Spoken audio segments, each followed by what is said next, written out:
ತಾವೆಲ್ಲರೂ ಕೂಡ ನೋಡ್ತಿರುವ ಹಾಗೆ ಬಹಳನೇ ಟಫ್ ಫೈಟ್ ಇದೆ. ಈಗ ಟೀಮ್ ಲೀಡರ್ಸ್ ಆಗಿದ್ದಾರೆ ಪೂರ್ಣಿಮಾ, ನಂತರ ಲಕ್ಷ್ಮಿ, ನಂತರ ರಾಜೀವ್, ನಂತರದಲ್ಲಿ ಹೇಮಾ. ಸೊ 4 ಟೀಮ್ ಲೀಡರ್ಸ್ ಅವರು ಈಗ ಬೇರೆ ಬೇರೆ ಸ್ಪರ್ಧಿಗಳನ್ನ ತಮ್ಮ ಟೀಮ್ಗೆ ಸೆಲೆಕ್ಟ್ ಮಾಡ್ಕೋಬೇಕು. ಸೊ ಇಲ್ಲಿ ಮುಂಚೆ ಕುಮಾರಿ ಇದ್ದಿದ್ದು, ಕುಮಾರಿ ಮತ್ತೆ ಪೂರ್ಣಿಮಾ ನಡುವೆ ಒಳ್ಳೆ ಏನು ಫೈಟ್ ನಡೆಯುತ್ತೆ. ಏನಂದ್ರೆ ಬಲೂನ್ ನೋಡಿಬೇಕು. ಕುಮಾರಿ ಸಣ್ಣದಾಗಿರುವಂತಂದ್ರೆ ಸುಮಾರು ಒಂದು 20 ವರ್ಷದ ಒಂದು ಹುಡುಗಿ. ಪೂರ್ಣಿಮಾ ಅವರು ಏನು ಅವರು ಬಸ್ ಇದಾರಲ್ಲ, ಒಂದು KSRTC ಮೆಕ್ಯಾನಿಕ್ ಅವರು. ಸೊ ಸಖತ್ ಫಿಟ್ ಆಗಿದ್ದಾರೆ. ಇಬ್ಬರ ನಡುವೆ ಒಂದು ಬಲೂನ್ ಟಾಸ್ಕ್ ನಲ್ಲಿ ಕುಮಾರಿ ಸೋತೋಗ್ತಾರೆ. ಅವ್ರಿಗೆ ಒಂದು ಬಲೂನ್ ಸಹ ಕರೆಕ್ಟ್ ಆಗಿ ಹೊಡೆಯೋದೇ ಇಲ್ಲ. ಅದರಲ್ಲಿ ಪೂರ್ಣಿಮಾ ಅವರು ಚೆನ್ನಾಗಿ ಬಲೂನ್ ಅನ್ನ ಹೊಡೆದು ಅವರು ಏನು ಟೀಮ್ ಲೀಡರ್ ಆಗ್ಬಿಡ್ತಾರೆ. ಕುಮಾರಿ ಹೋಗಿ ವಾಪಸ್ ಕಂಟೆಸ್ಟೆಂಟ್ಸ್ ಗಳ ಜೊತೆ ಕೂರ್ಬೇಕಾಗುತ್ತೆ.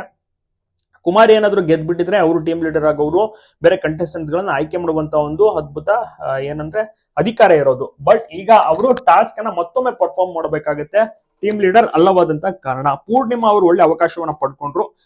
ನೋಡ್ಬೇಕು ಯಾವ ರೀತಿ ಮುಂದೆ ಪೂರ್ಣಿಮಾ ಅವರು ಆಟ ಆಡ್ತಾರೆ ಅಂತ. ಯಾಕೆಂದ್ರೆ ಅವರಿಗೆ ಒಳ್ಳೆ ಕೆಪಾಸಿಟಿ ಇದೆ, ಒಳ್ಳೆ ಚೆನ್ನಾಗಿ ಜಡ್ಜಸ್ ಗಳನ್ನು ಕೂಡ ಇಂಪ್ರೆಸ್ ಮಾಡಿದ್ದಾರೆ.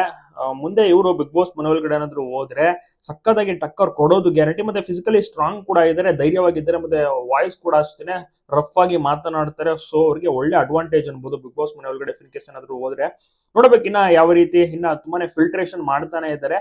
ಇಷ್ಟು ಜನರು ಅಂದ್ರೆ 60 ಜನರ ಪೈಕಿ ಬಿಗ್ ಬಾಸ್ ಮನೆ ಒಳಗಡೆ ಹೋಗುವುದೇ 4 ರಿಂದ 5 ಜನ ಅಷ್ಟೇನೆ. ಈಗಾಗಲೇ ಹಲವರನ್ನ ಫಿಲ್ಟರ್ ಮಾಡಾಯ್ತು, ಇನ್ನ ಸ್ವಲ್ಪ ಜನ ಇದ್ದಾರೆ. ಸೊ ಅವ್ರಿಗೆ ಟಾಸ್ಕ್ ನೀಡುವ ಮೂಲಕ 1 by 1 ಆಚೆ ಕಳಿಸ್ತಾ ಹೋಗ್ತಾರೆ. ಐಸ್ ಬಾತ್ ಟಾಸ್ಕ್ ಆಗಿರ್ಬೋದು, ಬಲೂನ್ ಹಾಕೋದು, ಮತ್ತೆ ರಿಂಗ್ ಹಾಕುವಂತ ಟಾಸ್ಕ್ಗಳು. ಸೊ ಈ ರೀತಿಯ ಮೇಲೆ ಏನಾದ್ರು ತಿನ್ನುವಂತ ಟಾಸ್ಕ್ಗಳು ಇದೆಲ್ಲವನ್ನೂ ಕೂಡ ಮಾಡಿಸಿದ್ರು. ಒಟ್ಟಾರೆ ಏನೇ ಹೇಳಿ ಕುಮಾರಿ ಮೇಲೆ ಸಿಕ್ಕಾಪಟ್ಟೆ ಒಂದು TRP ಕೂಡ ಜಾಸ್ತಿ ಬರೋದು. ಬಟ್ ಅವ್ರಿಗೆ ವಾಪಸ್ ಕಂಟೆಸ್ಟೆಂಟ್ ಜಾಗದಲ್ಲಿ ಹೋಗಿ ಕುತ್ಕೊಂಡಿದ್ದಾರೆ. ಮುಂದೆ ಕಾದ್ ನೋಡ್ಬೇಕು ಏನಾಗುತ್ತೆ.